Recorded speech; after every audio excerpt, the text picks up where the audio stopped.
Today on the show, we're diving into our other memory to bring you an episode from the distant past. Yes, we are. So be careful of abomination, dear listener. You don't want to be taken over by you listening to this podcast 5 years ago. That would be terrible. Truly, probably the worst version of you, let's be honest.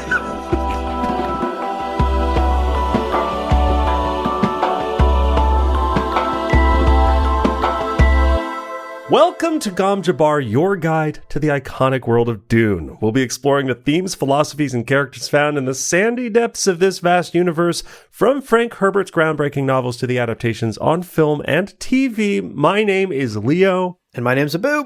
Oh, and today on the show, we are going back. Indeed. Because of our secret project that we're talking about on our Patreon for Fremen Names and Higher, we are doing these sort of like director commentary episodes, looking at popular episodes from the past. We're going to get into it as quickly as possible. So let's take care of just the briefest housekeeping. Today's episode is Planet Ecaz. And there's no adjustment to be made for this. Spoiler warning. Everything on this episode was about the Dune Encyclopedia prior to the pages of Dune. So you're safe to listen.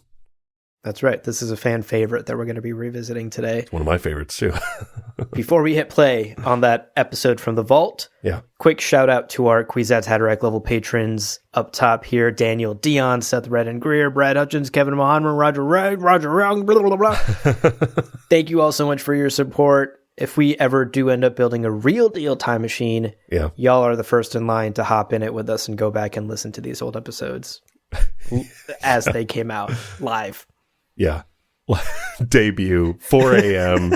Eastern Standard Time, the way we intend you to listen to Gom Jabbar. Indeed. Okay, with housekeeping out of the way, we chose this episode because after our first commentary episode, and thank you for the feedback on that episode, everyone. Yeah. This was one of the other requested episodes. So we decided to get this out of the way. It's one of our favorite episodes that we did. It is. Super fun. I don't really remember the episode very well, but I remember like microorganisms. I think I got really hyped about microorganisms. Right. Excited to rediscover microorganisms and why I got so goddamn excited. Yes. 6 years ago or 5 years ago, whenever we did this episode. This is episode 11. And this is like 280 episodes ago, 290 episodes ago. Wow. So we are going to listen to the episode together. We're going to hop in with our commentary if we have any corrections, that sort of thing. And then we'll wrap up the episode by debriefing and, again, just sharing our thoughts. And do we stand by it? Is this a great episode? Does this go in the Hall of Fame or not? We'll figure it out. We'll decide at the end. That's right. Okay, so we're going to hit play on the episode in just a minute. Stick around, folks. After the break, we're listening to Planet Ecaz. Okay, welcome back. All right, Leo, are you ready? Yeah, ready. Let's hit play on this episode. Here we go. Oh, I'm nervous. Okay. Today on the show, we're sculpting with our minds. We've taken a dose of truth serum, and we're finally tasting the juice of Sappho. That's right. It's our vacation to Ecaz.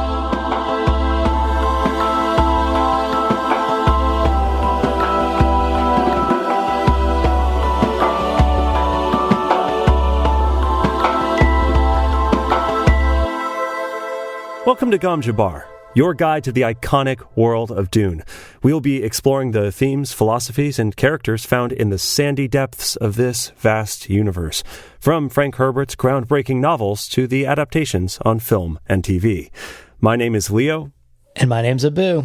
And you know what? We're finally... No. Wow, great start.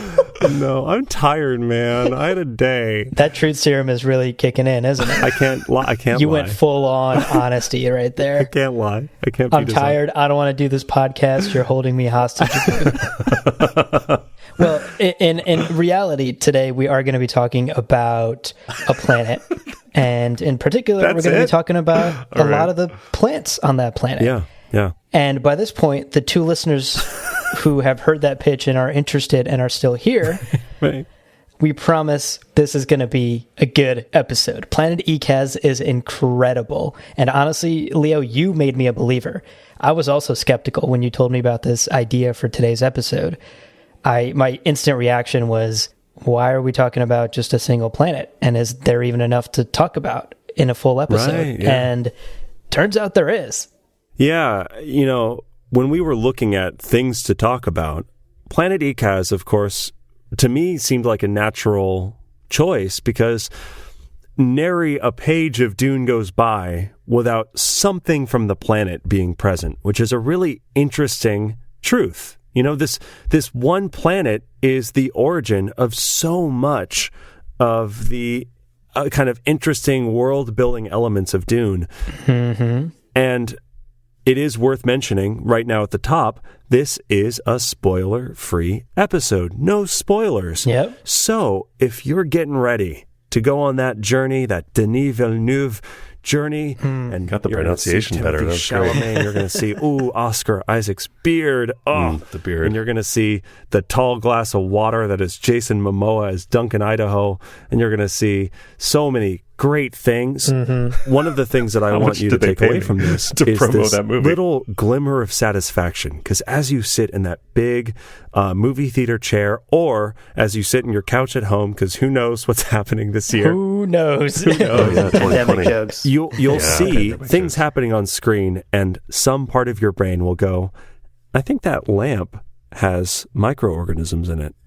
From the planet Ecaz. Like, you're going to connect those dots, and it's going to be...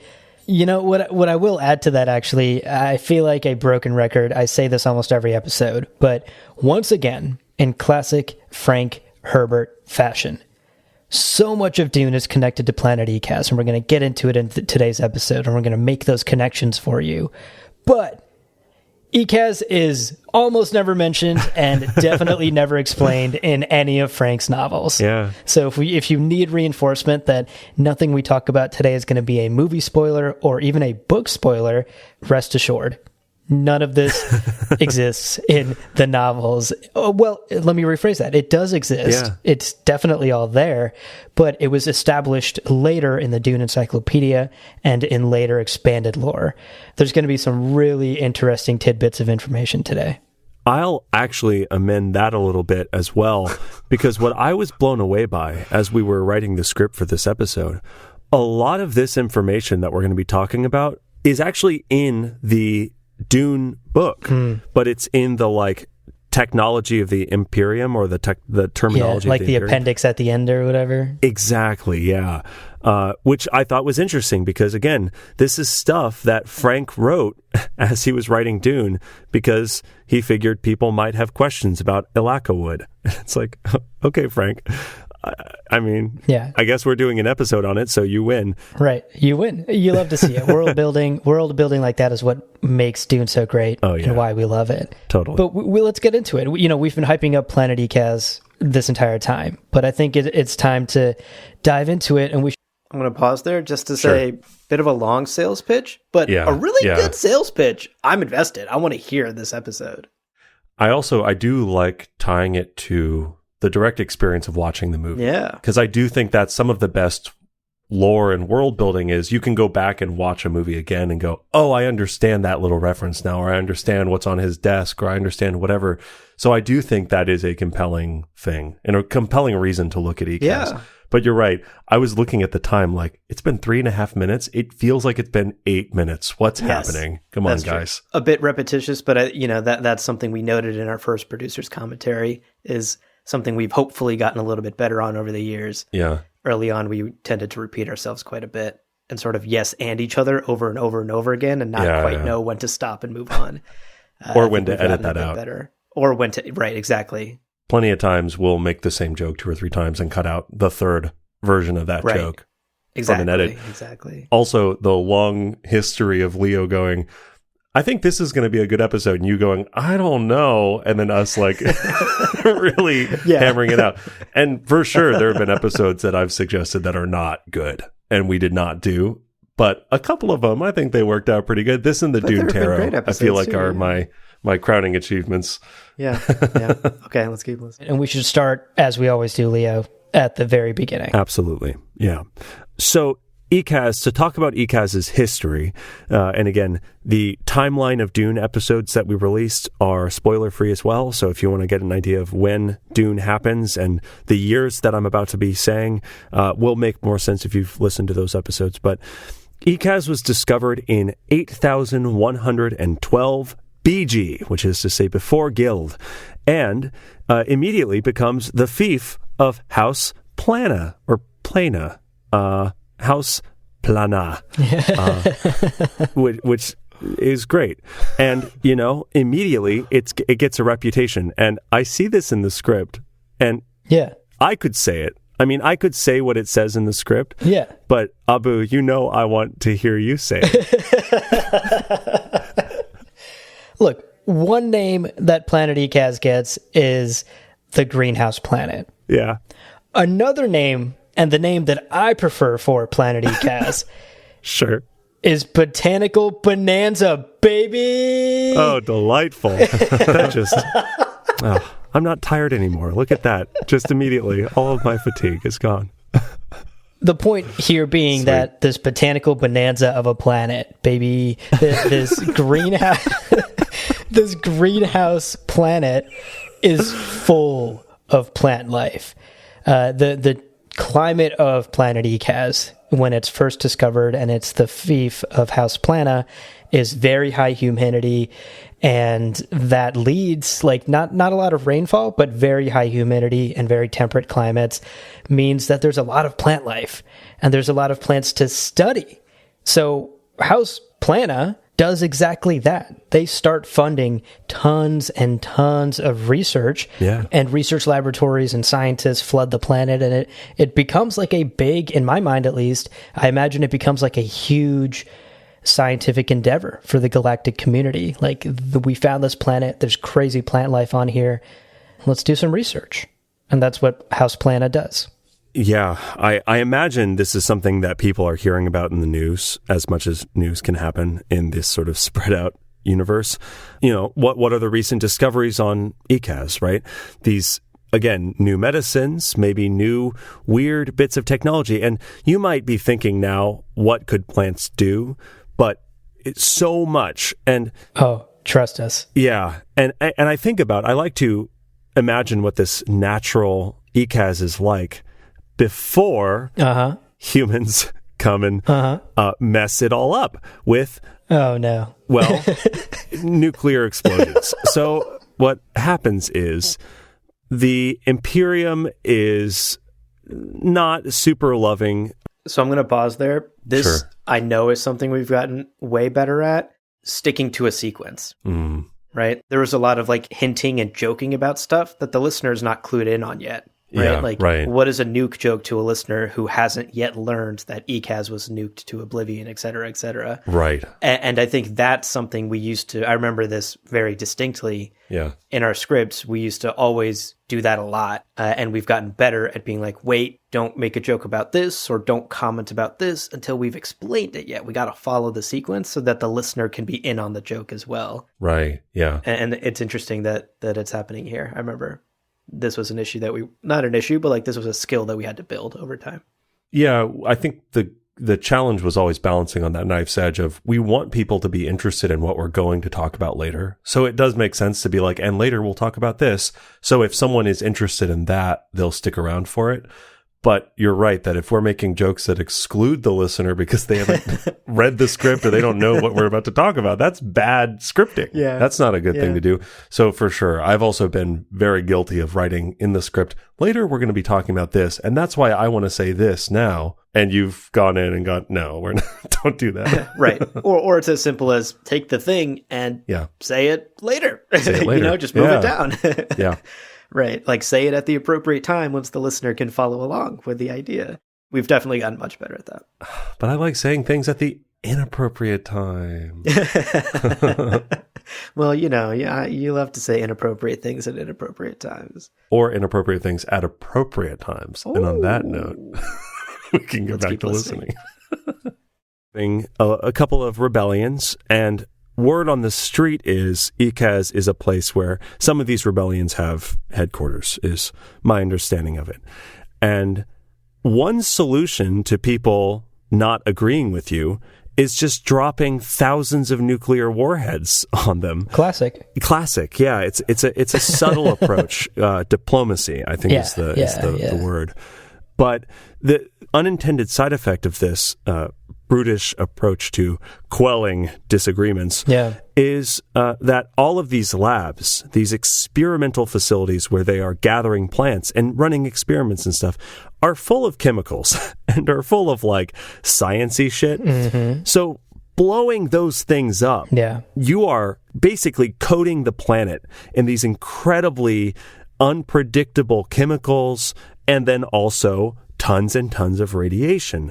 And this is known as the slagging of Ecaz. And this is the moment that what was already like 8 out of 10 a crazy planet gets, the knob is now glowing and it's like 14 out of 10 and everyone's scared and screaming and crying. Yeah. The knob is glowing because it's radiated. Don't touch it. Yeah, this is a wild turn for Ecaz, of course. The slagging of Ecaz is a horrific moment in its history. You failed to mention a small little detail. The people all die. Oh, right. Oops. Yeah, I forgot that little tidbit. Leo, I know we're focusing on the plants in this episode, but people matter. Yeah, I don't know how many times I have to tell you this. I shouldn't joke. It is actually sad. It is actually sad, right? Like everyone on the planet dies, all these researchers. House Planet, I assume, loses some sort of war or status within the Empire, and this planet becomes just a nuclear wasteland, irradiated, chemically infused, uninhabited, just absolute husk of its former self. Right. For thousands of years. It's actually so dangerous to go there that the planet remains uninhabitable for the next couple thousand years, which is crazy to think. Right. Yeah. That is. Until a little something called the Butlerian Jihad that you can learn much more about in our timeline episode. God, we keep talking about that.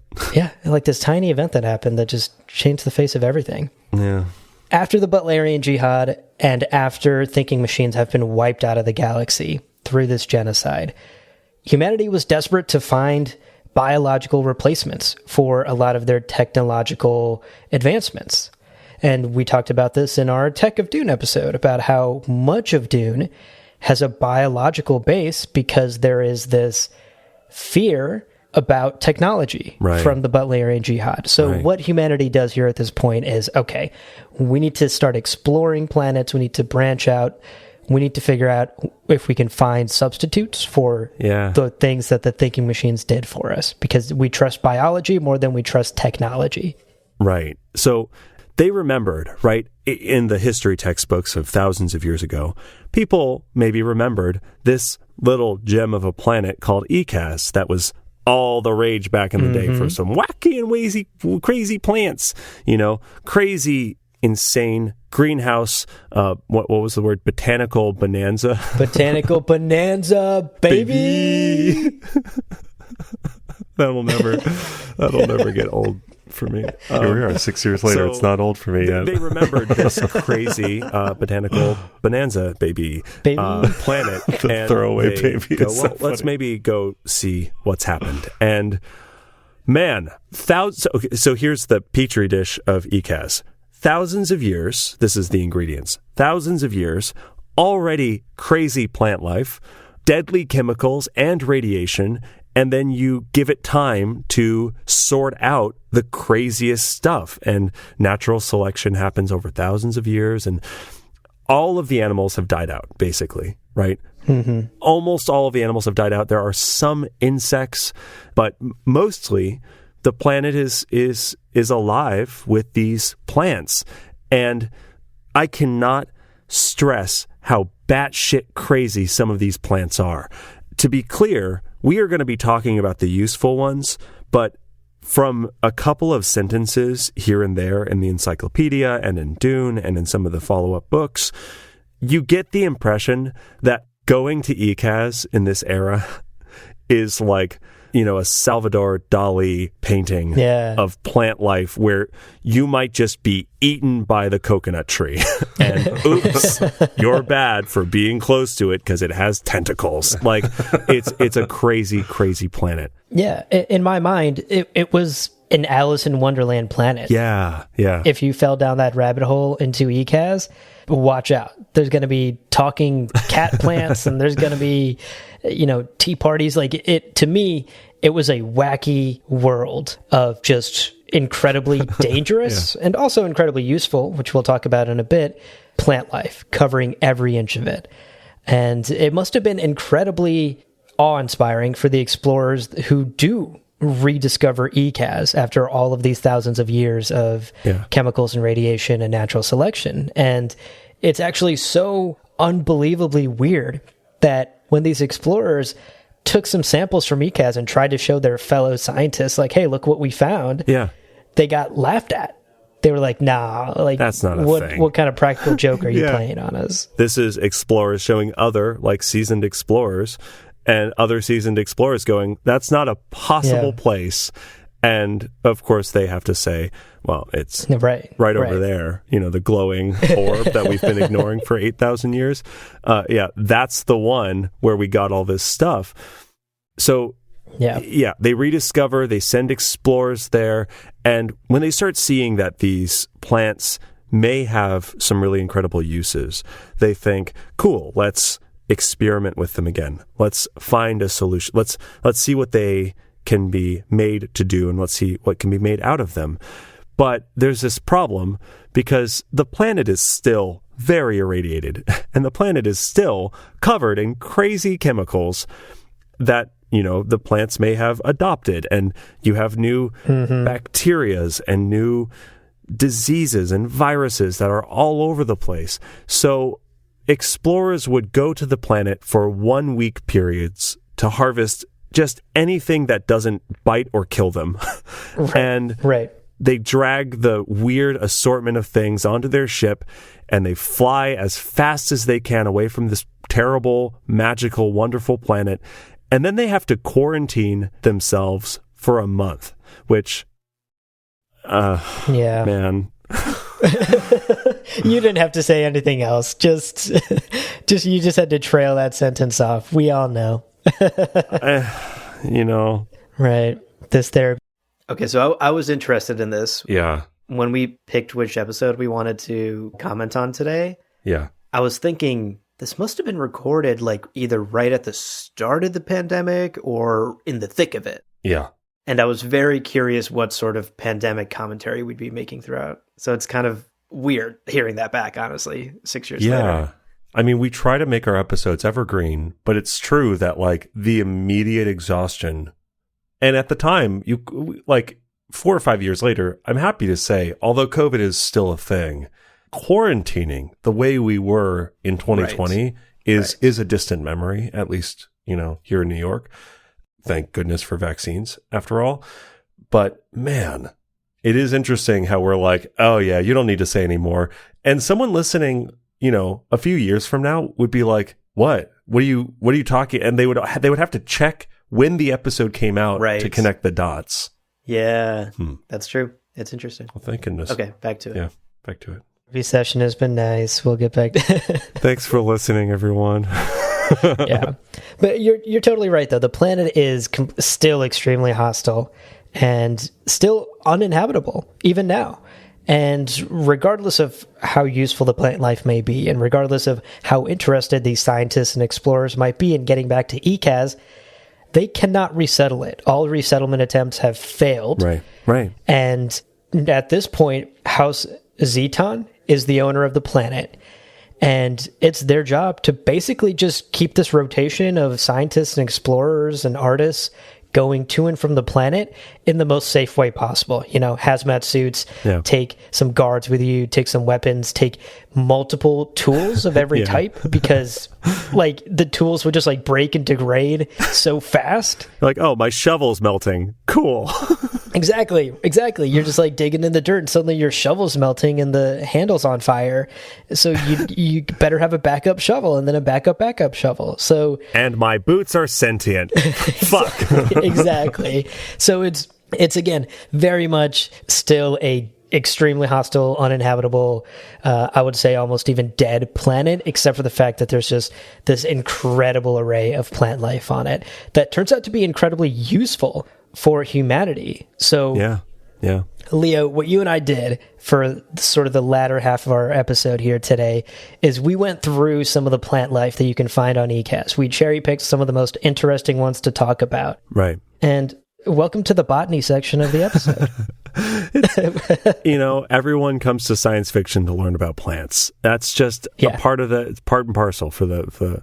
Now, we have to start because of the uncomfortable number of messages we've received. I don't know how to feel about this. It's wild. Okay, Sappho. Okay. Oh, for those of you who already know about the juice of Sappho, why are y'all so passionate about this? Stop emailing us. I mean, no, keep emailing us. Like, no, please keep emailing us. He's kidding, but we love hearing from you. I'm just lashing out because, Leo, I was telling this to you earlier, right? I was like, how are there so many Sappho stans in the Dune community? Who are you people? What is it about Sappho that attracts you so much? And why are we getting all of these emails and messages and DMs on social media about our Mentat episode a couple weeks ago and how we didn't mention Sappho? And y'all are really mad about that. The nature of podcasts is inevitably, Abu and I, what we're asking is rhetorical because, that's the nature of the medium.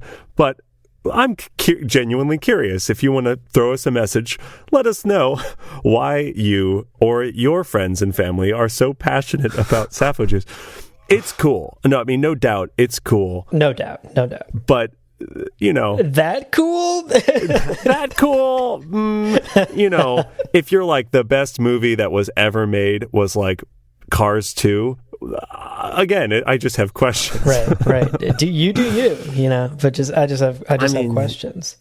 Yeah, I'm not going to rain on your Sappho parade, but right. Well, let's get the non-Sappho stands caught up and maybe make some new Sappho stands here today on this episode. Prepare yourselves. Let's try to explain Sappho juice to our listeners and to the people who are going to be going into the upcoming film or maybe check out the David Lynch film from 1984. Right.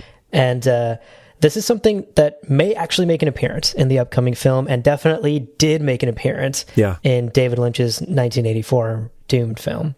So Sappho is a juice that is harvested from the roots surrounding some of the craters that were bombed by nuclear bombs on the planet of Ecaz. So if you picture this sort of nuclear bombed surface, there are these barrier roots that grow around these craters, and if you harvest the roots and you juice them, you can get this juice of Sappho. Now, what you may see in the Dune movie is we talk about how this is a post-technology universe where people are not really relying on technology. And one of the things that people have done, and this is sort of my spoiler-free explanation of Mentats, is people have trained themselves from a young age often to think like a machine, to actually like incredible success, like to the point of being able to calculate future possibilities with certainty. So Mentats are a big thing in Dune, and in the David Lynch film, which I don't necessarily recommend watching if you're getting ready for this new Denis Villeneuve movie. But if you have seen it, you know what I'm talking about, and eventually it can be fun to watch with friends.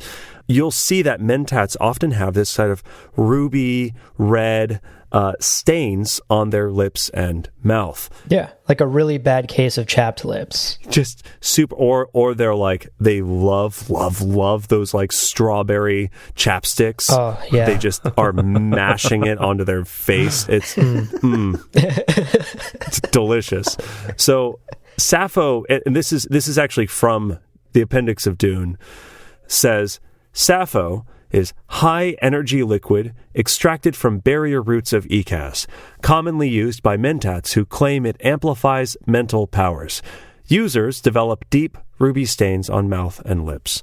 So, super Mentat juice that like boosts Mentats' abilities, right? Mm-hmm. That's cool. Right. It makes these human computers process stuff faster. Yeah, it's like Norton antivirus.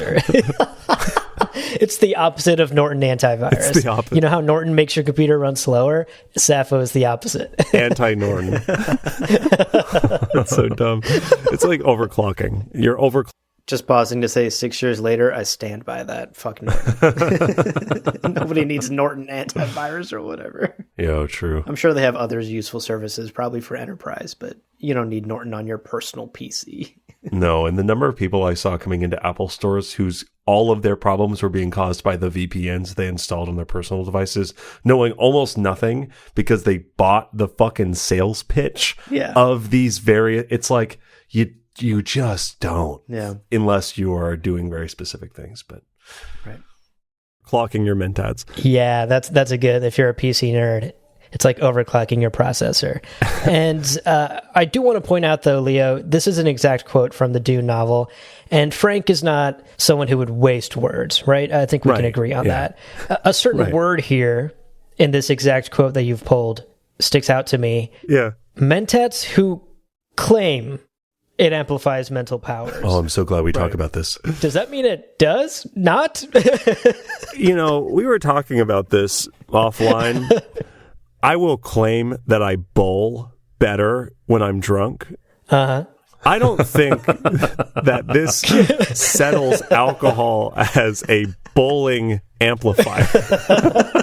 It's an interesting word, claim, because the encyclopedia continues, experiments with untrained subjects, which is to say people who are not mentats and have not gone through these years of conditioning, reveal no corresponding amplification of mentat-like abilities. So there are some possibilities here, and I don't mean to, again, rain on the Sappho parade that's clearly been happening for the last 40 years, but... Yeah, we don't need that kind of rage in our inboxes. We do not.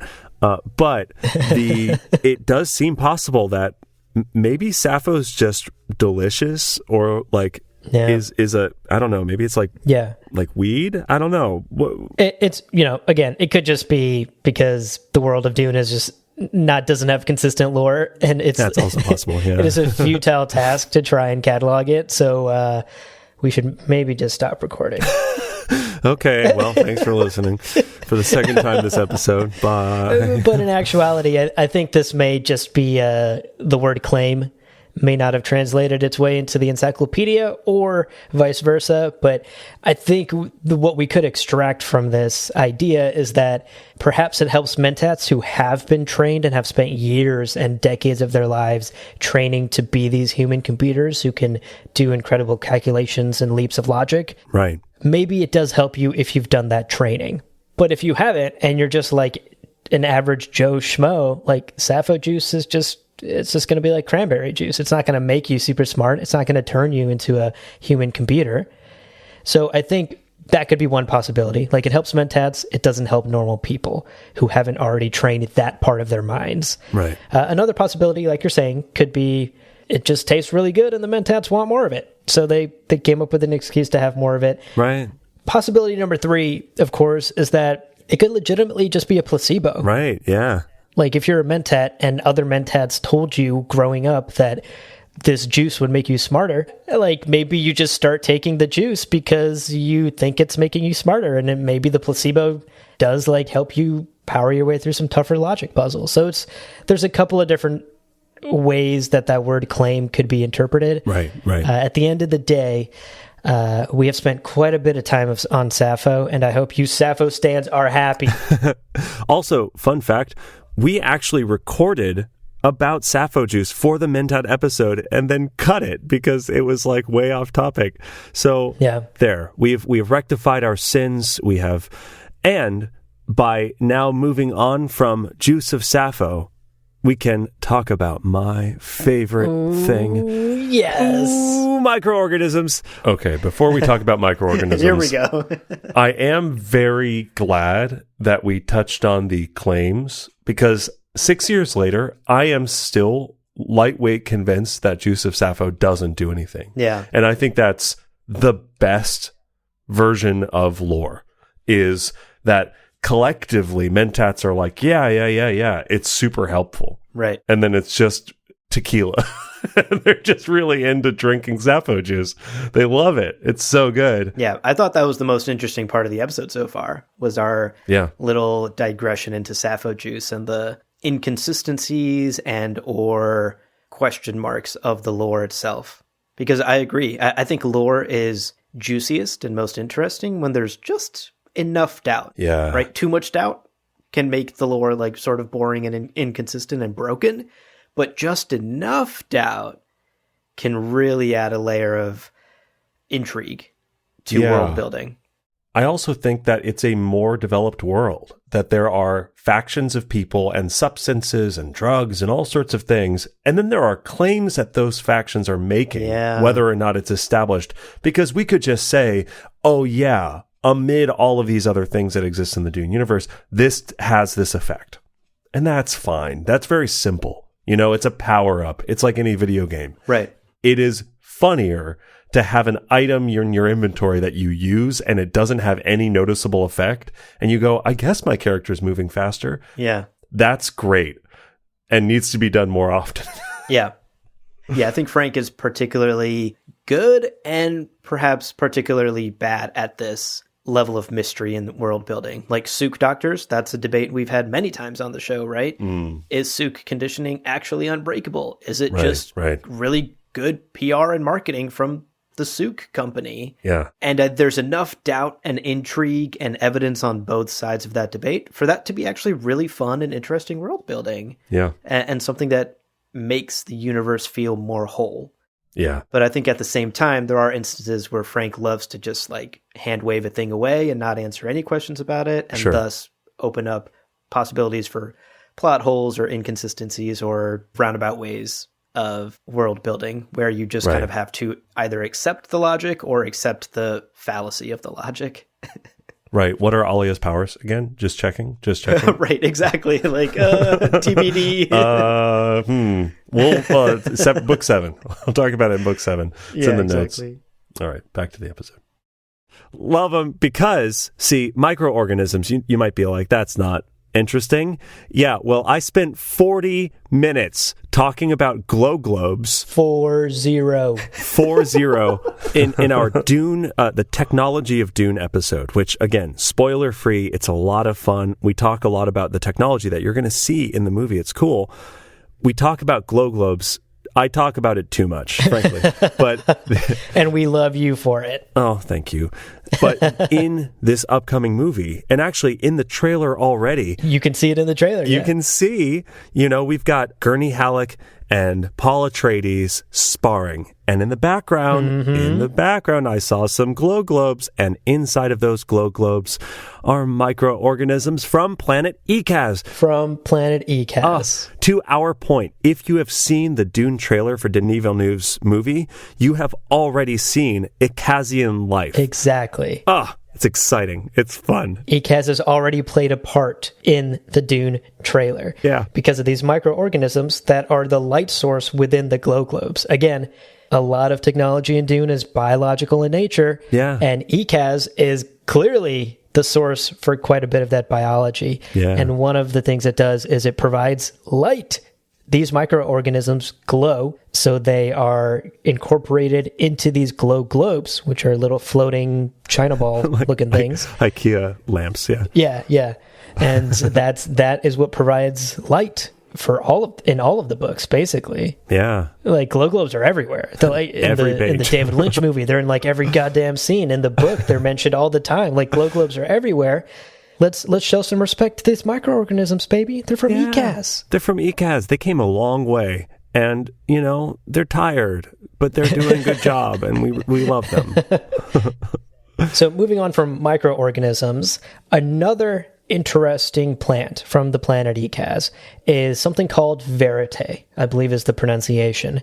And as the name might suggest, and as we actually sort of joked about at the start of this episode, verite is used to produce a truth serum. Yeah. And this is sort of like a very classic sci-fi and fantasy trope, I would say. Like, there's a truth serum in Harry Potter. There's a truth serum in like every sci-fi book you ever read. And, again, of course, our planet Ecaz, our homeboy planet Ecaz, is where this comes from. Like the truth serum is made from one of this verite plant from Ecaz. And an interesting anecdote about this serum is it's actually not used that much. It's mostly just used for interrogations at this point, because as the encyclopedia points out, truth serum, when it was first discovered on planet Ecaz, was like a hot thing with the nobility, like all the kids were like, I got some truth serum, you want to take some? And they thought it would be fun and funny if people were unable to lie. Right, truth or dare.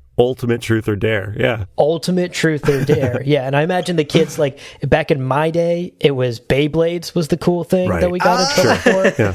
Here in the Dune universe, the teenagers got in trouble for truth serum. Yeah. And ultimately realized, like, oh shit, people being blatantly, truthfully honest to my face all the time is not fun. So they stopped doing that. Yeah, that's a damaging middle school experience, is blatant honesty. That is a quick way of losing friends. Exactly. So truth serum actually doesn't play it is mentioned in the books, I do recall, actually. Yeah. But it doesn't play a major role in the larger universe, and we probably won't see it in the movie. Probably not. Unless we see an interrogation scene, because that is primarily what it's used for at this point, espionage and interrogations. I do like that I'm going to pause right there. Yeah. I think we're maybe simplifying how big a truth serum is in like a fantasy or sci-fi world. Mm-hmm. Like, you would imagine something that literally gets to the truth, which, like, on a philosophical level is an idea that maybe humans have been chasing for all of existence. Sure. Would be like universe shattering stuff, right? They wouldn't like wave it off as like, actually, we should not use this. It's kind of like annoying and useless. Mm-hmm. This is like a big problem in Harry Potter, or like any fantasy story that has some sort of like truth serum, truth magic, truth whatever. Right. You actually, when you sit and think about it, it's like teleporters, right? You read a sci-fi book and you're like, oh, they teleported from one place to another. The realities of the economic and social nuclear bomb that would be on society is actually enormous. Yeah. The whole judicial system of truth would have to be like upended if truth serums existed, you know? Yeah, and Dune doesn't get away from that necessarily because we have truthsayers, but even the truthsayers, there's this idea that they explored more in the Prophecy TV series of like, but what is truth? Yeah. Like, if you believe the words that you're saying, that's all that a truthsayer can deduce. But if belief has been manipulated, if your mind, that's a key moment at the beginning of World of Null A, is a character says, this is a fact. And the truth detector machine goes, unable to verify because he has no opposing fact in his mind. And I'm like, cool, that's a cool system. I watched this really great explanation by the YouTube channel Howtown, which I love. They just recently released an episode about polygraphs and all of the nuances of polygraphs. They don't work. Well, and that's the thing. There's nuance there because they do work more than the average human's own ability to tell truth and lie, but they don't work well enough to actually use them in a legal system. Yeah. And so they live in this really awkward gray area where actually just the perception of a polygraph, the idea that we can get you to tell the truth and we can tell when you are lying, is more powerful than the results of the polygraph itself. Like, just it's like a placebo. You have to believe the polygraph is going to work. You have to believe the thing will catch you. And like, I don't know. I think there's a lot of nuance there. And I like that we're talking about it here in this Ecaz episode. Yeah. But this is something I always think about where I'm like, damn, the reality of some things that fantasy and sci-fi books come up with would actually be like society shattering stuff. Yeah. Okay, back to the verite and the truth serum. Definition, which is from the appendix of Dune, says, quote, one of the Ecaz will-destroying narcotics. It renders a person incapable of falsehood. But talk about having a number of will-destroying narcotics. Will-destroying. They destroy your will. And there's multiple of them. What a planet. What a planet. That's why we're doing this episode. What a planet. We told you this would be interesting. Next up, we're going to be talking about Ilaca wood. Now, Ilaca wood is described as a blood-grained wood. What does that mean? I don't know. But it can be burned to produce two different narcotics, which are actually very different narcotics. Yo. First and foremost is the Ilaca drug, which kind of makes sense. You burn the Ilaca wood. Ilaca drug. Got it. Yeah, it makes sense. 1-to-1. It's reasonable so far. And then secondarily, you have Semuta, is I think how you say it. Would you say Semuta? I'd say so, yeah. That's how I've been saying it forever.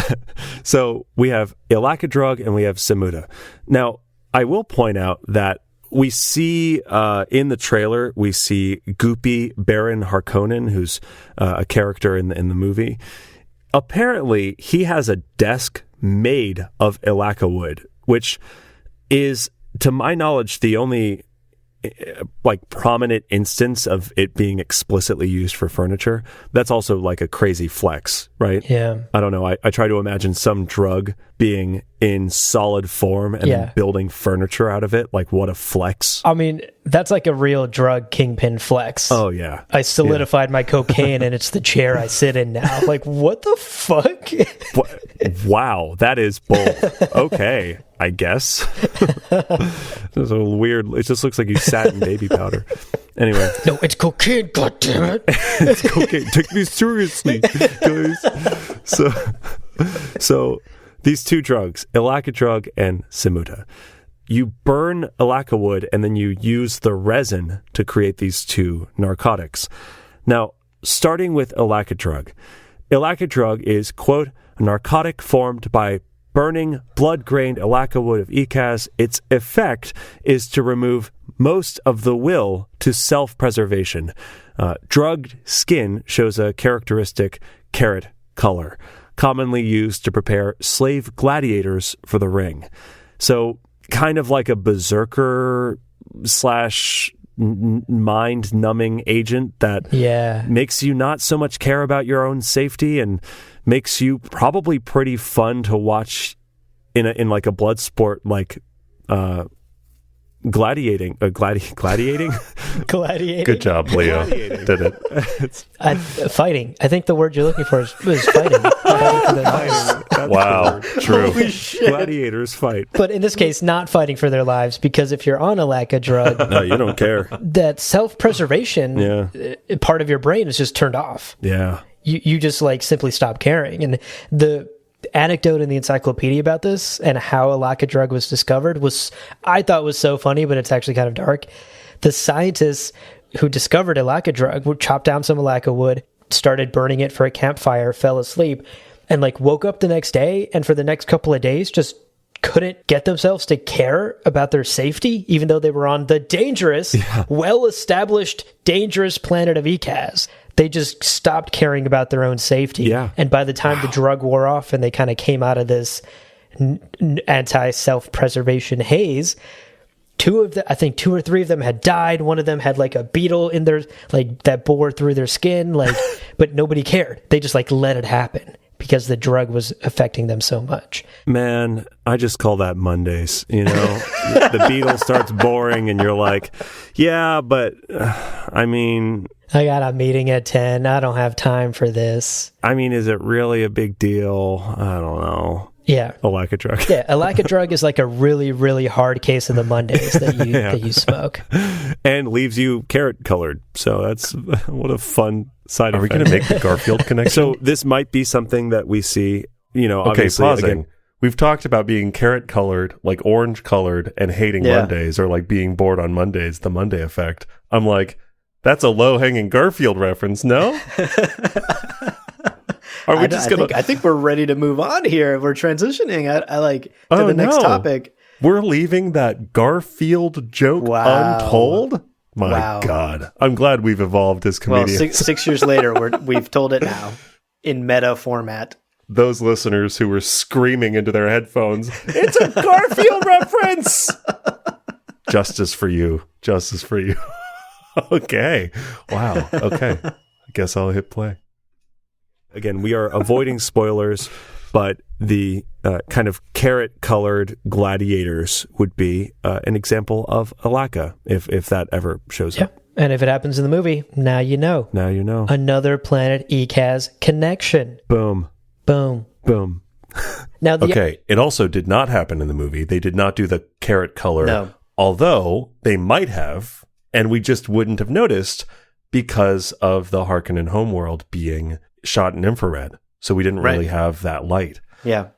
So it's possible. There was certainly a shot of drugging, right? There was a shot of drugging the two muscular guys. Yeah. Yeah. Fun to listen back. Again, this was before any of the movies had come out. So we were really speculating like, oh my gosh, what's going to happen? What are they going to do? Right. Now we know what they've done, but not yet for part 3. Yeah. It is fun to see how close and how far our predictions and interpretations were before the movies came out. Yeah. Very much so. Okay, back to it. Now, the other narcotic that comes out of the Alaca wood is a little more fun, I would say. Oh, totally. Yeah. Less like self-preservation death and more 1970s Berkeley. This is like the free love drug. Yeah. No, 1000%. And Samuta is actually mentioned a lot in the books. It plays a pretty significant role in the novels. Yeah. A lot of characters take this. And the Baron Harkonnen we mentioned earlier actually uses this as a bargaining chip against people who are addicted to Samuta. So it plays a pretty significant role, and I would put money down that we are going to definitely see Samuta in the movie. You think so? If someone looks high and if someone is listening to music, I bet so. They're probably on Samuta. That would be okay. So yeah, keep your eyes out. Because there are a few scenes in the book, and none of these are like super pivotal moments, but there are scenes in the book where it'll be like people hanging out, listening to music on this drug. And the thing is, this is the description from the back of the book. Quote, the second narcotic derivative by crystal extraction from burned residue of Alaca wood. The effect, described as timeless, sustained ecstasy, is elicited by certain atonal vibrations referred to as Samuta music. What a trip. Hey, baby, you got some of them atonal vibrations? Or I've gone to karaoke and I've heard some atonal vibrations, definitely. But have they elicited timeless, sustained ecstasy? They haven't, so I should probably take some Samuta. Yeah, what a way to describe that. Yeah. Timeless, sustained ecstasy. Jeez. Ooh. Sounds great. I mean, sign me up. Is there a dispensary around here, a Samuta dispensary? No, it's not legal. It's not legal in New York. Oh, damn. Okay. Well, it's so dumb. So it's interesting because this Samuta music, it's called music and it's referred to as music, but it's this sort of like droning tone that is a certain vibration and doesn't really have a tone. It's not centered around a tone, and elicits this crazy feeling when you're on the drug.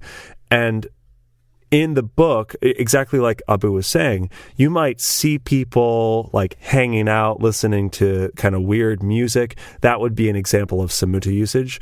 But also another possibility is if a character seems a little bit out of it and like a little bit. Yeah. There's a lot of talk of Samuta dullness in people's eyes. Like, right. If a character looks like their ecstasy has been sustained for timeless amounts. Yeah. Were those atonal vibrations coming from your room, Jeffrey? And he's like, no, I was just having ecstasy of the sustained variety for timeless amount. That is weirdly specific, Jeffrey. Oh, man. Poor Jeffrey, dude. Samuta hits hard. I will say one last thing I'll say about the music that I thought was interesting. The encyclopedia did point out that the Samuta music, I suppose the genre or type and style of music that Samuta listeners like to listen to that sort of enhance this ecstasy, the encyclopedia made sure to point out that it is anywhere from bad to unbearable for a sober person. Again, I can think of a few nights at karaoke where that is the case. Yeah, I really think I've heard some Samuta music in New York karaoke bars. I'm sure you have. I'm sure this would be the place. So moving on from Samuta and Alaca wood. Alaca wood is great. And, we get two great narcotics out of one piece of wood, and it's incredible. Boom. Yeah. But just to pause there for a second, sure. That makes me wonder what genre of music was Frank thinking of when he came up with that idea. The unbearable music that's only bearable when you are deep in sustained ecstasy. Jazz. He's just like hated jazz. He's like, oh God, what is that? An upright bass? Ugh, terrible. Yeah. No, there's there's stoner music. Stoner music is for sure. And I don't know the names of any of those like niche genres from the 70s and 80s, but like there were, I listened to a lot of like Sigur Rós and Mogwai, and those are described as post rock, and we'll have sometimes like Explosions in the Sky, which have these kind of much longer, not really beat driven always, and kind of less rhythmic. And I don't think atonal is the way to describe them, especially some of their recent albums, but like, I could see that if you're not into it. Yeah. Or it's just like pop. He's like the Beatles. I fucking hate the Beatles. It's like, Jesus. Frank Herbert's greatest hot take. Okay, back to the episode. I would actually propose that this next wood that we're going to talk about might take the cake for coolest wood on planet Ecaz. I love Fogwood. Fogwood. I love how much hype we're giving wood. What an episode. What an episode this is. Guys, fucking buckle up. We got wood. Get ready, we baby. We got wood, folks. We're talking about plants. Fogwood is dope. I love this. This is some real... Yeah, so cool. Alien wood type stuff. And could also make an appearance in the movie, which I think would be a great flair. Did not, if the set designers were like adding this in the background. Yeah. So fogwood is plant growth, and it's capable of being shaped in situ solely by the power of human thought. Wow. And of course, you think, okay, so humans can think and use their mind to sculpt this wood. Naturally, artists love this stuff. It's used in sculptures, and Ecazian fogwood sculptures are actually mentioned a few times. They are. So this is something that I think for me personally was a first indication that fogwood was a cool thing to look into, and I'm so glad I did, because again, this wood that as it's growing, you can sit in front of it and shape it with your mind and create a sort of living sculpture of your thoughts and feelings and emotions. It's really cool. Really cool. Have you, Leo, ever seen that like black stuff that reacts to music and vibrations and like... Oh, ferrofluid? I'm not sure what it's called, but that sounds right. Yeah, I think it's ferrofluid. Yeah, it's like iron particles in like a liquid form that react to magnetics. Yeah. And it like shapes, or it responds to vibrations, and it does these like crazy shapes on its own. Yeah, that's cool. That in my mind, that's kind of how I imagine fogwood. Obviously a little more natural, and obviously a little more like woody, tree-like, wood-like. Right. But that is essentially what I imagine. Like an artist can go up to this fogwood tree or this fogwood branch, piece of lumber, and start to shape it with their mind. And the encyclopedia actually goes to great lengths to explain the process, because it's not like you can just order some fogwood off Amazon and get it in 2-day prime shipping and then get to work on your sculpture. Artists have to travel to planet Ecaz. Yeah. And if we haven't reinforced this enough, it's dangerous there. Yeah. It's super radiation, guys. Unknown chemicals. Super dangerous. Exactly. So dangerous. You need backup shovels for your backup shovels. And these artists are like, no, fogwood is so worth the risk. They're risking life and limb to travel to Ecaz, find some fogwood in nature, and then just sit there and think really, really hard at it to shape it into something beautiful and majestic and sculpture-like. Man. If this doesn't prove art is pain, Leo, I don't know what does. Fun fact, I got my degree in art, so this hits close to home, man. Art is pain, no doubt. Of course, naturally, you think, oh, so was this the first time I mentioned that on mic? I don't know. What number? This is like episode 11 that we ever released? Yeah. Huh. I wonder when the first mention of art degree ever was. Well, because that's the joke, but I don't. You didn't make it. So I'm wondering, I didn't make the joke. Yeah, when... I didn't rib you for it, so... Yeah. That's great. So such a refreshing moment to mention my art degree and to not get shit for it. Wow. Oh gosh, fun to discover. We had Spacing Guild member John on our last commentary. Right. We have Jeffrey didn't really catch on the way I think I was hoping it would. Jeffrey, are you listening to some Muda music in there? It did not catch on. Yeah. But microorganisms. We've got we've got sustained ecstasy. Sustained timeless variety ecstasy. And art degree mention, but no ribbing. So we'll keep an ear out. We'll have to keep an ear out, as we revisit old episodes. Yeah. You think like, okay, modern art wood sculptures. Yeah. Fogwood sculptures, this is beautiful world building. Again, I love this stuff. It's really cool. Fogwood sculptures are released without titles because they are supposed to evoke the one thing the artist wanted. Yeah. Right? So the skill of the fogwood sculptor is evoking the one feeling. So all viewers viewing that thing should call it by the same name or the same thing. Now, a title becomes popular by the audience, right? Like people go to it and they all go, oh, what do you call it? Yeah. Oh, I call it Honey Nut Cheerios are better than plain Cheerios. Oh, that's what I was going to call it. Right. I don't even believe that. I love plain Cheerios, but like this sculpture is just speaking to me. That's what the sculpture is. I can't deny and we all agree, and that's suddenly what the sculpture is called. Yeah, this is a really cool piece of world building. I was just totally entranced reading this part of the encyclopedia because at first I was like, okay, cool, it's like a sculpture thing, whatever. And then I kept reading, and the whole point of Fogwood is that it sculpts itself with the human mind into a shape that evokes the same emotion or the same idea of the original artist to every single person that sees it from there forward. Right.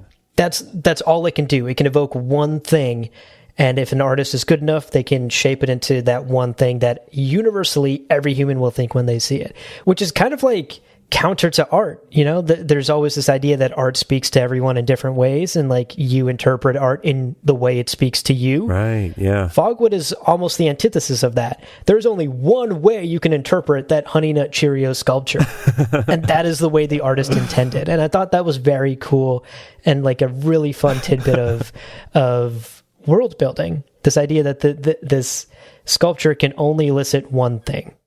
So I gave sort of a lighthearted, fun example of a Fogwood sculpture, right? Yeah. The Honey Nut Cheerios sculpture that elicits the feeling and the clear imagery of Honey Nut Cheerios. Exactly, yeah. There is an example given of probably the polar opposite of probably the worst sounding sculpture, like the darkest. This is tough. Yeah. This is a heavy, small paragraph. I mean, walk me through this. So it's a famous sculpture, and it's called Fear. It's called Fear. So again, think of how we just explained Fogwood. Yeah. It is a sculpture that can only elicit the same thing from everyone who sees it. Right. So everyone who sees this thing instantly feels fear, instantly thinks that is fear. That is the embodiment of fear. That sculpture could mean nothing else but fear. Yeah. That thought alone is horrific. But let's back up. How was this sculpture made? Like, what twisted, crazy artist was like, I'm going to create fear? Who made it? It turns out nobody. Yeah. What happened was this sculpture was naturally and accidentally created when a fatal shuttle crash landed next to a fogwood tree or in like a fogwood tree clearing. And the tree just naturally captured the nearby horror and fear of the crew that was dying from this shuttle crash. And became this natural sculpture that everyone can now look at and immediately feel fear. Feel the same fear that this crew of this horrific shuttle crash felt in their dying moments. Oh my God. That's so dark. That is so unnecessarily dark. I'm also imagining the enterprising... I'm going to pause right there. This is why the Dune Encyclopedia is so good.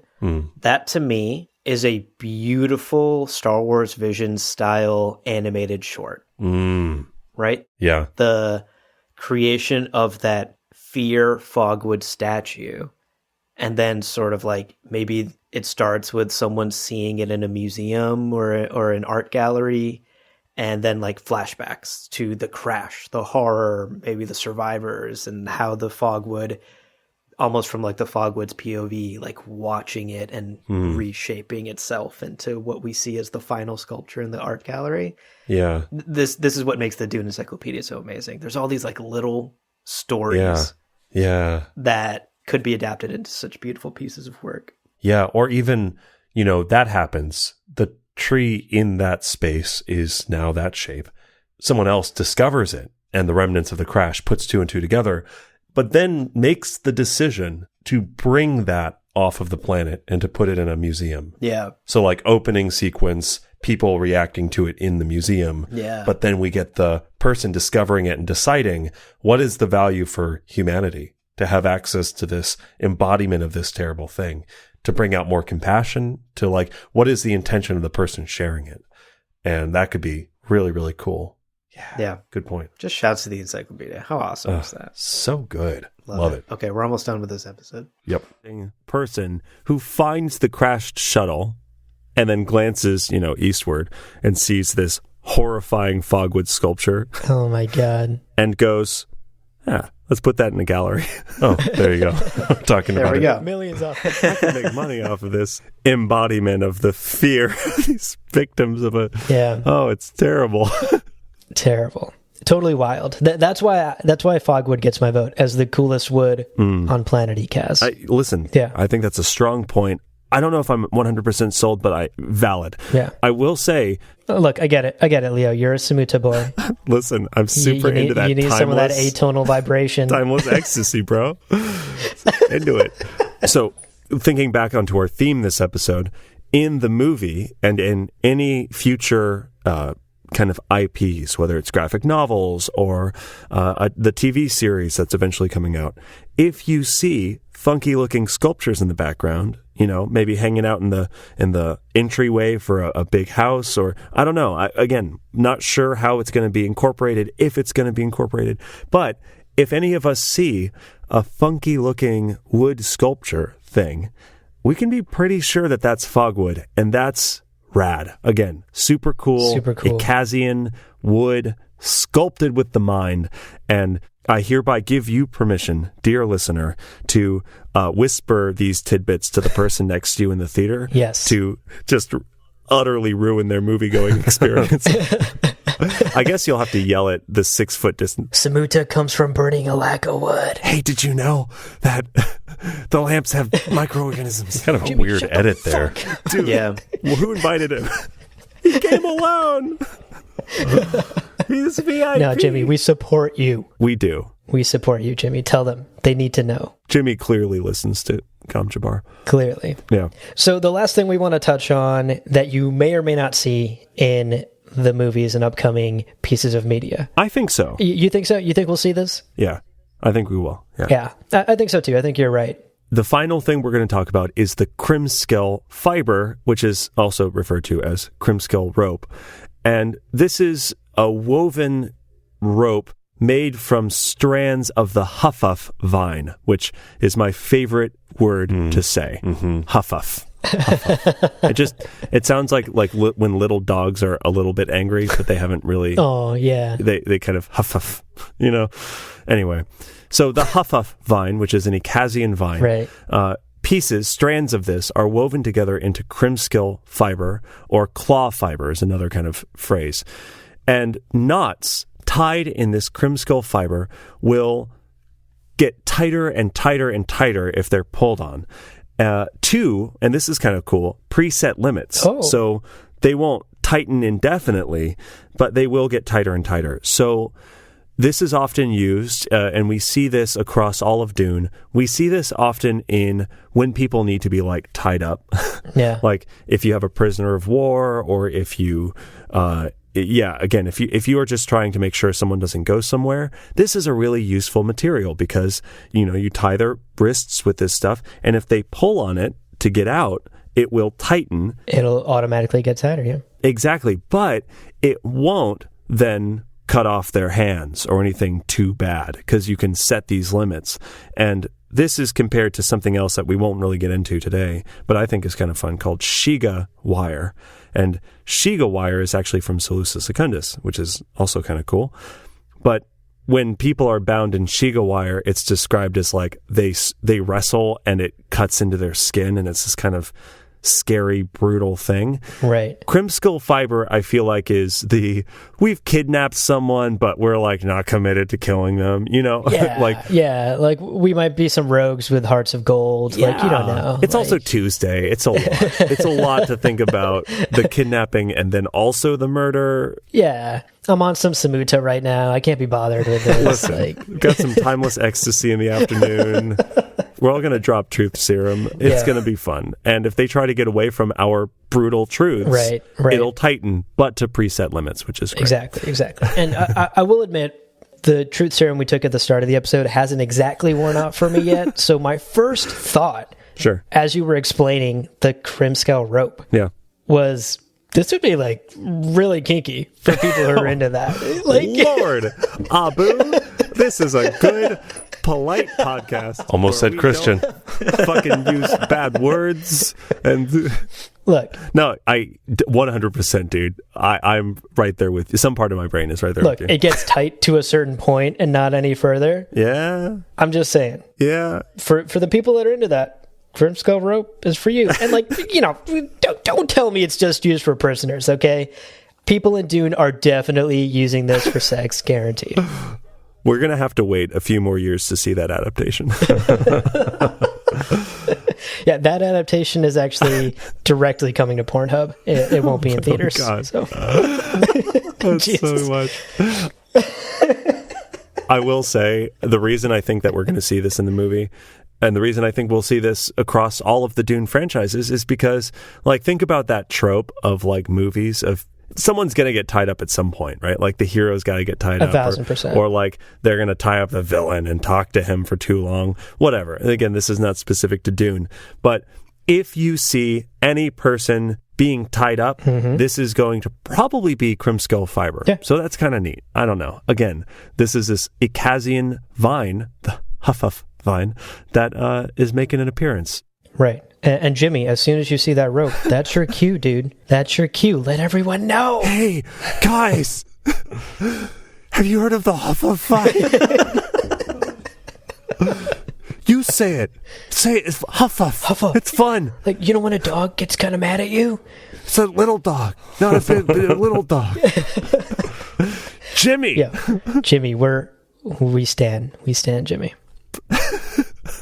So to wrap up today's episode, Leo, we've talked about Planet Ecaz. We've clearly made all of these connections that we might actually see in the upcoming films, and we have seen in previous adaptations, and they play a huge role in the books themselves.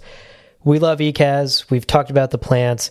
I wanted to end on a bit of a lighter note. Yeah. And I actually wanted us to share what we would build with a piece of fogwood. If we braved the dangers of Ecaz, went down to the planet, good question, found ourselves in a fogwood clearing, what would you make out of it? You know, I won't put on any airs. You asked a couple of days ago, and I thought about it, and the more I thought about it, you know, my degree in art gets in the way often of having fun with things like this. So I think I settled on my fogwood sculpture would be called Wood. And when people saw it, everyone would see it and they'd go, "Wow, that's wood. Yeah, that's definitely wood. Look at that. That is the most." But this is the skill. This is the artistry, right? Wow. It would look like birch or it would look like aspen. Like it would look like a different kind of wood that's much less exotic. Yeah, but the real skill, Leo, is that it wouldn't exactly look like any kind of wood. Yeah, right. It would just look like general wood, you know? It's wood. Like nobody could look at it and be like, "Oh, yeah, that's definitely a birch tree." And I feel like that would be impressive on some level. It would. You know, which isn't the point of art, but like people would go, "Wow, he really managed to avoid this being called aspen, this being called birch. Yeah. It's just called wood." It's kind of oak, but it's not, Jimmy. Like, what is it? Like, Jimmy, please, you know everything. Okay, so that's my kind of dumb, self-referential meta answer. I love it. What about you, Abu? What would you do? So you clearly gave this much more thought than I did. I wrote the question down and then immediately wrote my answer like 30 seconds later. I remember your answer. It's great. I didn't give that much thought to it, but I think the sculpture that I create. Okay, I'm going to say it now and see how good my memory is. Okay. I'm pretty sure you talked about, you call it like triple take or something like that, where it forces people to like look at it multiple times. Okay, this is coming back to me. Yeah. I'm pretty sure that's what you talk about. We'll see. Okay, let's see if you're right. We'll see if I'm right. Obviously, it would be unknown, right? I wouldn't give it a name, just put it out in the world. And inevitably, the popular name for it, I think, would be double take. Oh, double take. Ooh, intrigue. And the reason is because when I was sitting in front of that tree, all I wanted more than anything else in the world is for people to look at my statue more than they looked at other people's. And so now when people look at my statue, my beautiful Fogwood statue, they're just going to double take. And that's what it will be known as. It is my clever and cheap ploy to get people to look at it twice rather than once. I love that your goal ends at 2 times. You're not like, I'm going to keep them there all night. No. I want them to look at it twice and then leave. This is not, don't hang out. I mean, the 3rd time, no, that's too much. Don't. Too much. Honestly, it just made me laugh. The thought of people walking in a museum and then being like, what? at a piece of sculpture, and then the person behind him walking next to him and be like, wait, what?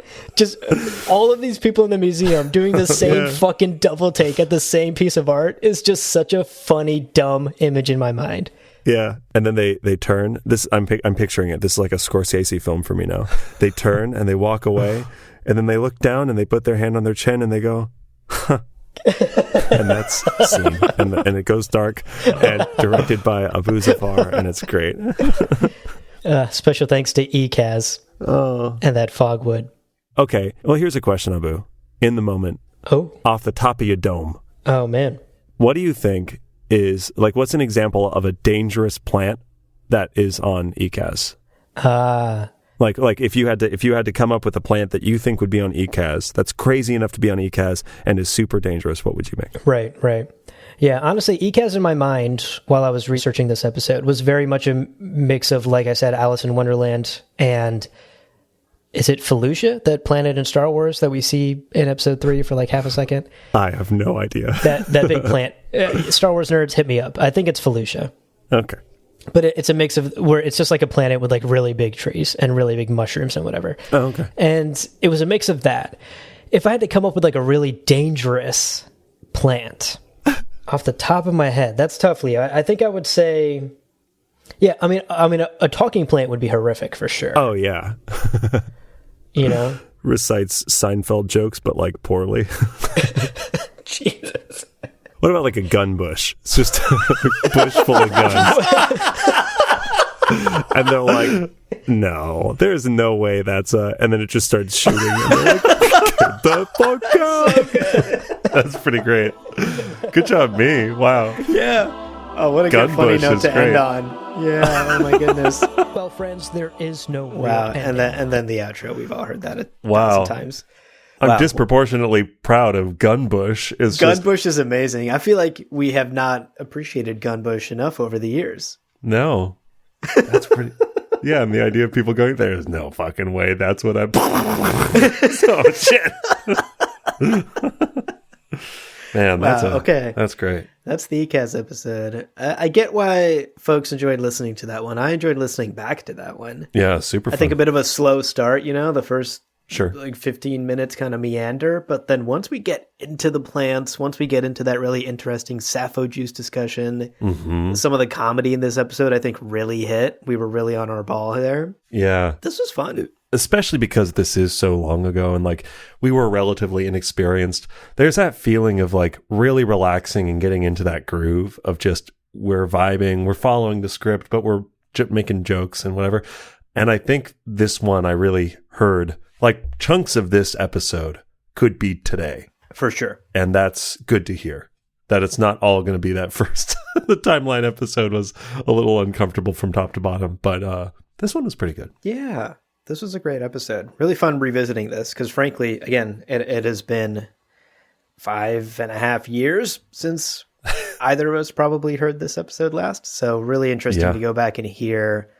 One, how many of the same jokes we make? I mean, I am kind of like, wow, our humor really has not changed in 6 years. Oh, no. We have 7 jokes we've been using for 6 years. We just recycled the same 7 jokes and like we put a different hat on the joke every time, but it's practically the same joke.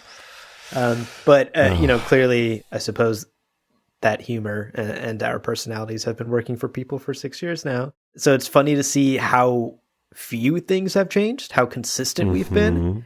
And then also to just recognize really some of the more technical and storytelling skills that we've really refined over the years and gotten so much better at. Yeah, that's true. That's a good point. Yeah, well, thank you everyone for recommending this episode. As always, we are doing this just to continue to explain.